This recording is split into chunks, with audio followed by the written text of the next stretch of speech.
the use of cinnamon to help treat diabetes remains controversial.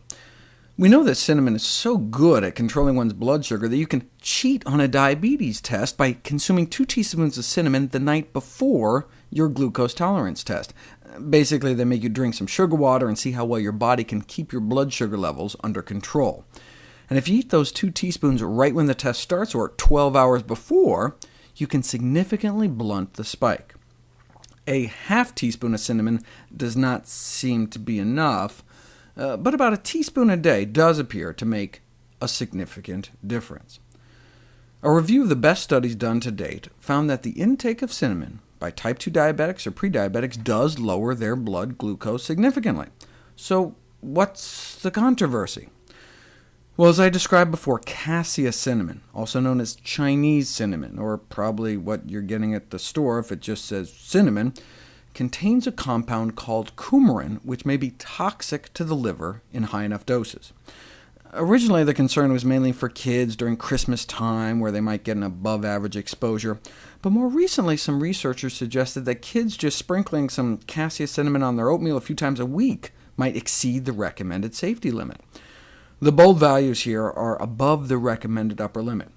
For little kids, just a quarter teaspoon of cinnamon a few times a week may be too much, and if you're eating that cinnamon-sprinkled oatmeal more than every day, even adults can bump up against the limit.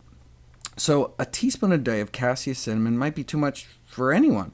But look, no problem. Just switch from cassia cinnamon to Ceylon cinnamon, and you can get the benefits without the potential risks, right? Well, without the risks, yes, but we're not sure about the benefits. Nearly all the studies showing blood sugar benefits of cinnamon were done on cassia. We've just assumed that the same would apply for the safer cinnamon Ceylon, but only recently was it put to the test. Owing to the presence of that toxic compound, the Federal Institute for Risk Assessment in Europe has warned against consuming large amounts of the cassia cinnamon, suggesting a switch from cassia cinnamon to Ceylon cinnamon, also known as true cinnamon. But we didn't know whether or not the true cinnamon had similar benefits until now. We saw that nice blunting of blood sugar levels in response to cassia cinnamon, but in response to Ceylon cinnamon, nothing. Bummer. Right? In fact, they're thinking, maybe that potentially toxic coumarin stuff was the active ingredient in the cassia cinnamon all along. So, take out the toxin, you take out the benefit. So they conclude, yeah, it's great that health authorities are recommending the switch.